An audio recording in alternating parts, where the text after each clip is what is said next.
Potekal je še en derbi kroga, tokrat dvoboj za prvo mesto. Gorica je doma pričakala nogometaše Olimpije. V prvem krogu je bilo v Ljubljani kar 4:1 za Ljubljančane, tokrat pa je Gorica imela nekoliko drugačne načrte.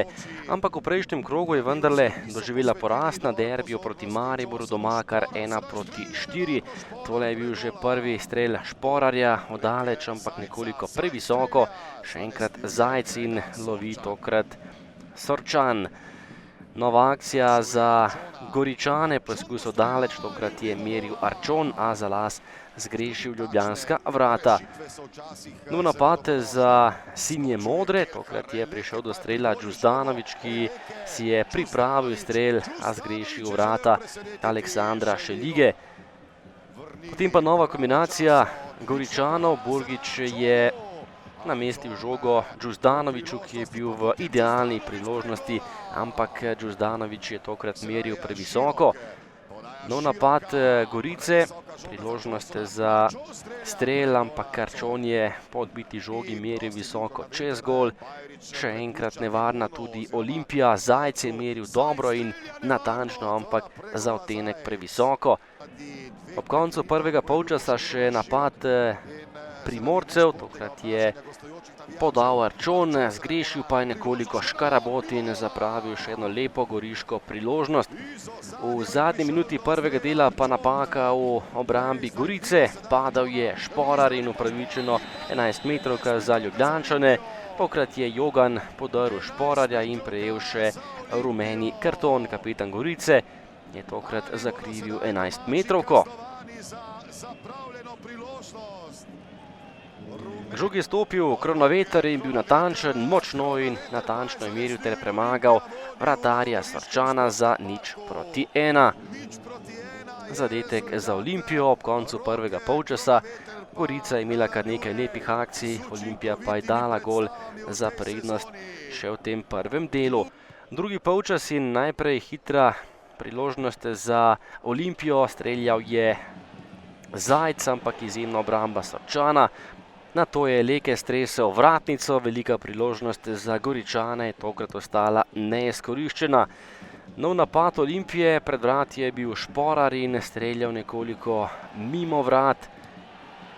Kot za Goričane in tole je bila priložnost za domače nogometaše, strel nekoliko čez gol.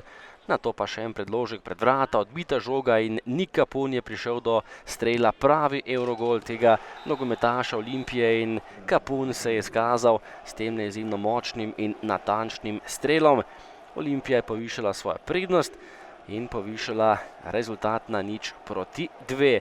Tekla je 79. minuta, tekma je s tem dobesedno že bila odločena, kajti Olimpija se je znašla v zares lepi prednosti.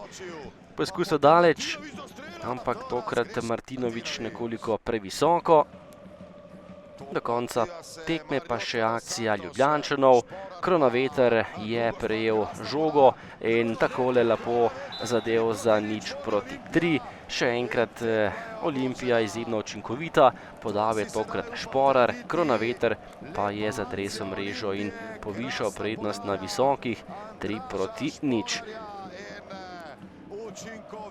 Po kotu Gorice še strel Nuniča, ampak Olimpija je rešila celotno situacijo, gola tokrat ni bilo in ostalo je pri lepi prednosti Ljubljančanov. Tekma je bila živahna, odprta, polna priložnosti na eni in drugi strani. Na koncu pa je zmagala ekipa, ki je bila učinkovitejša, to je bila Olimpija, ki odnaša domov nove 3 točke. Jaz moram pohvaliti fante za današnjo predstavo, ker mislim, da smo igrali zelo dobro, še posebej prvi polčas.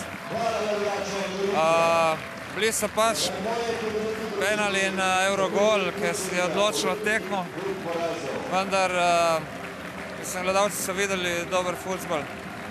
Za mene smo igrali dosti boljše kot proti Mariboru danes in Olimpija tudi malo srečno odnesla točke, vendar vseeno 3:0, rezultat je visok, ne na prvi pogled, ampak tekma za mene je bila dobro odigrana. Ja, res je, danes je bilo najbolj važno osvojiti točke, mogoče nismo igrali najbolje, Moji fanti so jih pošteno čuli v polčasu, tudi potem igra ni posebej stekla, tudi dosegli smo 2 lepa zadetka in zopet so spremenili potek tekme fantje, ki so prišli v igro, kar me zelo veseli. Poudarjam, da je klop tista, ki prinese vse skupaj, skupno delo vseh, tudi tistih prvih 11 in ostalih na klopi je doseglo te 3 zadetke danes. Res fantom čestitam, čeprav nismo igrali najbolje, pa zmaga 0-3 v gosteh, res sem vesel.